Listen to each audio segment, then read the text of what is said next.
Hi, I'm Dustin Abbott, and I'm here today to give you a closer look at the image quality from the new Sigma 14-24mm F2.8 DG-DN art lens. Now, I was a big fan of the original 14-24mm F2.8 art that was designed for Sony and Nikon DSLRs, along with Sigma, of course. And I tested it on Canon, and I was really impressed with the performance of the lens. Very crisp, great detail. I had a great time with it. It's a great focal length, particularly for doing, city and some architecture work. 14 millimeters in many cases is wider than what is needed for landscapes, but there are some opportunities there where you can also get a really dramatic angle of view when shooting landscape images as well.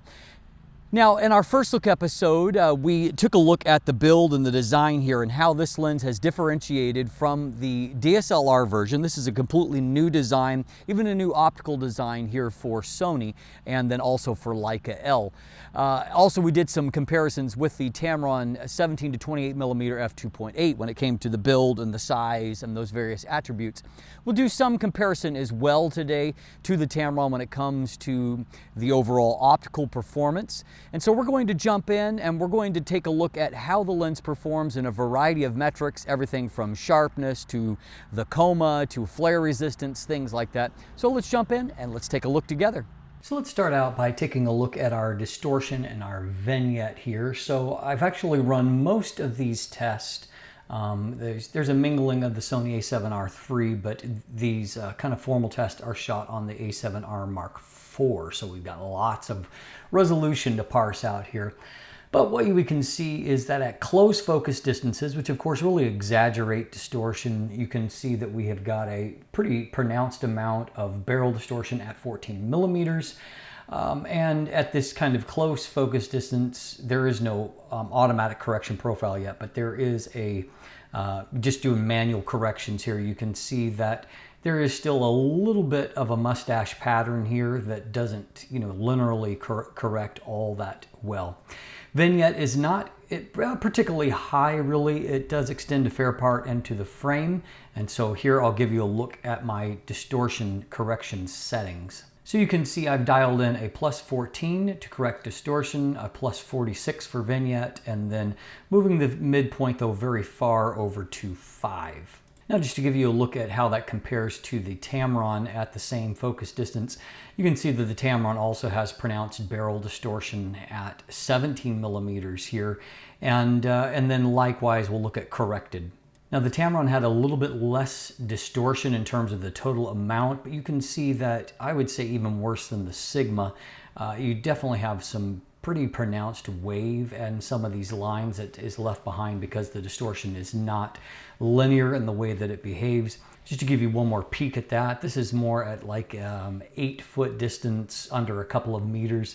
And you can see that the Sigma's distortion looks, in my eye, it looks a little bit less pronounced in this than what the Tamron's does at 14 millimeters versus 17 millimeters here.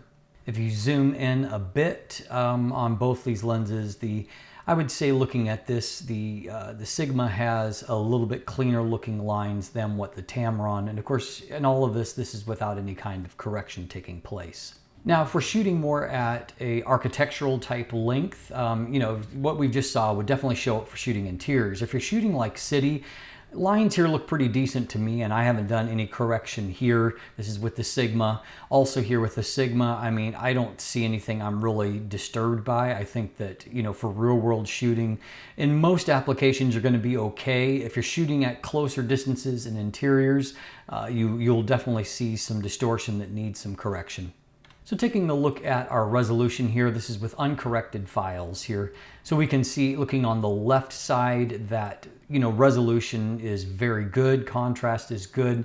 Stopping down makes only a mild improvement in terms of the center contrast. Moving towards the edge, we can see that once again there's not really a significant distance at midpoint edge looking off towards a corner. Only a mild improvement. What we're seeing is more a vignette lift result. So what we can see is that there's a really even sharpness profile across the frame. Now, if we can compare to the Tamron, both of them wide open at their widest point. Number one, you can see that the Tamron is definitely, not nearly as wide as 17 millimeters. You can tell that by the magnification. What you can tell is that the Tamron has ever so slightly more contrast and brightness in the center of the frame. However, that advantage really erodes if you move off towards the edge of the frame. And so looking down here, the Sigma is clearly the better result mid-frame, and looking down into the corner, the Sigma definitely looks stronger. Up in the left side, they're a little bit closer, but you can definitely see that the Sigma looks better at this focus distance into the corner. If we move out to infinity, once again, you'll see for sure that there is a wider framing of the Sigma. Another thing they're going to see pretty consistently in real-world kind of settings is that the Sigma renders on the warm side. Tamron is a little bit cooler, probably a little bit more neutral, but anyway, you will see a difference there. If we move out towards infinity here, what you'll see is that the Tamron center of the frame has a little bit more bite to it, just a little bit better acuity, a little bit better contrast in the fine details. So a little bit better in the center of the frame. However, moving off towards the edge of the frame, as we saw at close focus distances, the Sigma is better. You can see it here also. And so it's maybe not as exaggerated as what we saw at the close focus distances, but I do think that Sigma's advantage is in edge performance. And so you can see here, it's just a little bit better in rendering those details.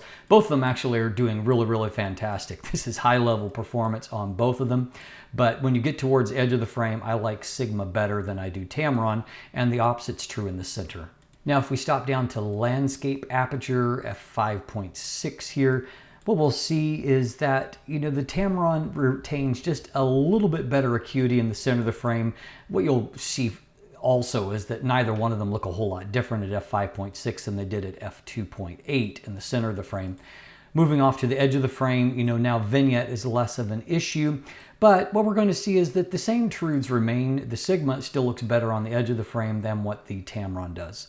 Now, minimum aperture is f22 on the Sigma, and so you can see that diffraction has taken a pretty big hit. And again, remember, this is on the Sony a7R IV, so diffraction is going to hit lenses harder because of the pixel density. And so as you can see, it really, really takes a hit. f2.8 is much sharper than f22 on a high resolution body like this. Now, if we close the Sigma down to 17 millimeters, 17.1 is where it registers, just because it's kind of hard to line that up perfectly.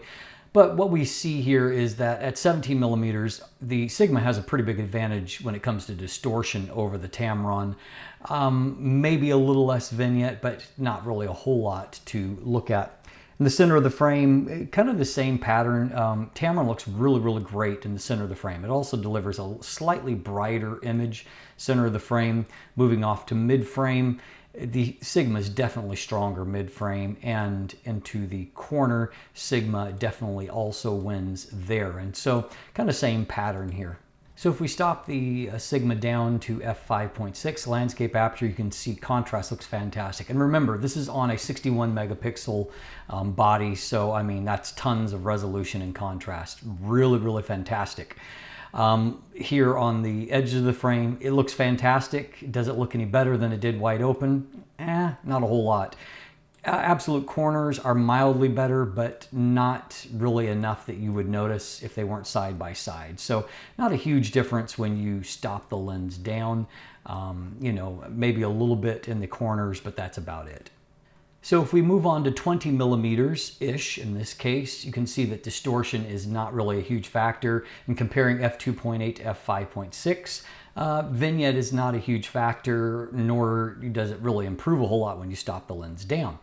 Looking again, sharpness and contrast, again, looks very good in the center of the frame with a mild, very mild increase when you stop it on down to f5.6. Kind of what we've seen here is that at f2.8, you're already getting most of the lens's performance. In this case, I think there's a little bit of performance improvement mid-frame at stopping it down, and in the corners, a mild improvement also. You know, it's not huge, but you can definitely see that the fall off is a little bit more pronounced here from the center to the edge at f2.8. It's more even at f5.6. Now, one thing that I observed when I shot in the wild with these lenses is that while technically the Sigma reports 19.9 millimeters and the Tamron reports 20 millimeters, if we look at both sides of the image here, what we're going to see is that Tamron is a little bit wider here, and it's also a little bit wider on this side. And so, you know, the Sigma's reporting is maybe a little off, probably not even a full millimeter, half a millimeter or something, you know, and it's not unusual for them to kind of fudge those numbers just a little bit, you know, kind of an averaging up. Anyway, it just makes the difference between these lenses in focal length a little less pronounced. So what we see in this shot again at 20 millimeters is kind of the same thing. What you'll notice is that there's just a little bit more contrast and acuity, resolving of these textures, all of this stuff on the Tamron in the center of the frame as compared to the Sigma. You can also see once again the warmer color compared to the cooler of the Sigma, or excuse me, of the Tamron. So, you know, just some differences, not huge. Now in this distance and at this focal length, the Tamron is actually still just as good, actually a little bit better in terms of its contrast along the edge of the frame and resolving these textures mid-frame. You can also see that difference in wideness, which is fairly pronounced here. Looking at the other side of the frame, you can also see once again, there's just a little bit, you know, there's a little bit of haze there on the textures that the Tamron does a little bit better job with. Looking down in this area, same is true. You know, you can see it's just a little bit more muddy, just a little bit more crisp there with the Tamron at 20 millimeter. Now that point was borne out a bit more in this shot. I was trying to equal the framing of the Sigma, which is reporting right under 18 millimeters, and I had to zoom into 19 millimeters to get roughly the same framing. And so, you know, make of that what you want. It's not really a big deal here in the center of the focal range. Anyway, this was our focal point here. Both of these are stopped down to a typical landscape aperture f5.6. So again, color differences are there. What you can see, however, is that the Tamron is definitely a little bit crisper in rendering real-world textures in this environment. And so it just has a little bit better contrast in the center portions of the frame. If we look out towards the edges of the frame, you know, Sigma kind of catches up here, and I think maybe is even a little bit better. And so it's kind of the same pattern we've seen throughout. Here Sigma looks better. And so, you know, which lens is sharper really depends on where you're looking. Both of them are very, very sharp though, bottom line. Lots of resolution, even on a super high resolution body like this, you know, which this is the highest resolution 35 millimeter body out there now.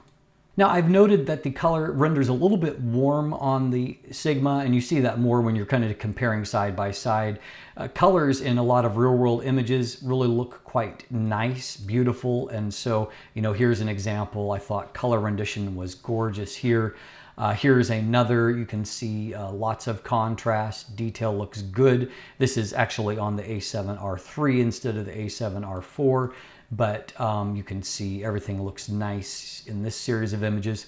Also here, colors look nice and rich. And so, you know, they are a little bit warm. You're only going to run into kind of issue with that if you're actually comparing it to, you know, you're shooting another piece of glass that doesn't render in a similar fashion. This sequence, there's a lot more of these if you want to see it in the image gallery, that kind of stood out to me. I was shooting in really bright conditions, and so I was actually really pleased at how well everything turns out. But if you look at the contrast on this image, it looks fantastic in a real world shot. This is on the A7R3. But I mean, just look at all the detail there. There's also a little bit of moire showing there, but you can see that it looks really, really fantastic. You know, and again, because it's even across the frame, detail looks good here. Now, by the way, this is not evidence of distortion. This is just a, you know, it's a keystoning because I'm looking up at it. You're going to get that no matter, even with the only way you can avoid that is using a tilt shift lens where you can move the lens relative to the sensor, and so that you can avoid that kind of effect. Now, really good news on the Coma front. This is going to be a great astro lens. Of course, it's sharp. It has a great focal range for this.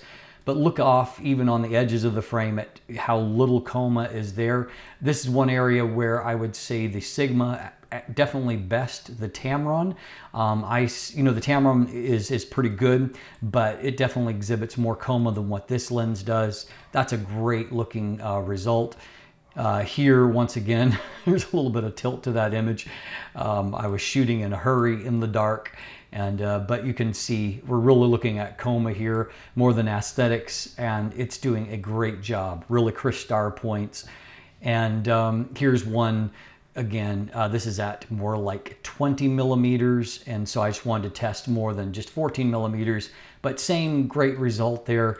Sigma did a great job of controlling coma in this image, and so you got crisp star points. Looks really great. One final area is when it comes to flare resistance. Flare resistance, I think, is pretty good on this lens. You can see here, this is stopped down to f11, and you can see there's a minor ghosting pattern that is breaking through here. Here, you can see it kind of reversed on the other side, along with a little bit of sensor spots.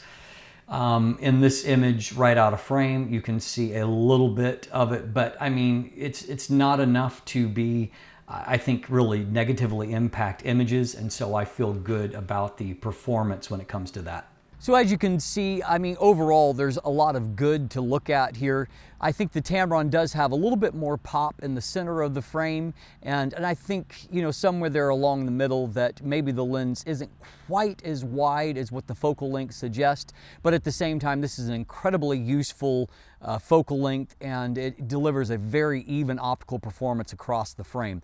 Bottom line is that the performance is really, really great, and this is a fantastic alternative for those of you that don't want to spend the money for the 16 to 35 millimeter f2.8 GM lens when it comes to the optical performance. This is a fantastic focal length, and it's consistent across that focal range, delivering really good results. I think the color is really quite good, even if it does tend a little bit warmer. I think the Tamron gives us a little bit more neutral color. Sigma is just a little bit warm in its kind of tone, but at the same time, in many settings, of course, that's a desirable attribute. And if you're shooting in RAW, you know, tweaking color is really not all that big a deal.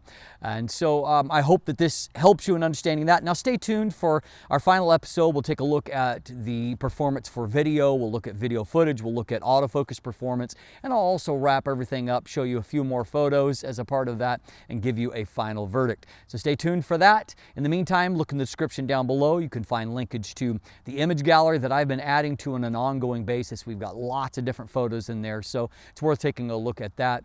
Beyond there, there's also buying links if you'd like to purchase one for yourself, and of course the typical linkage to follow me on social media, become a patron, sign up for my newsletter, and if you haven't already, please click that subscribe button right here on YouTube. Thanks for watching. Have a great day.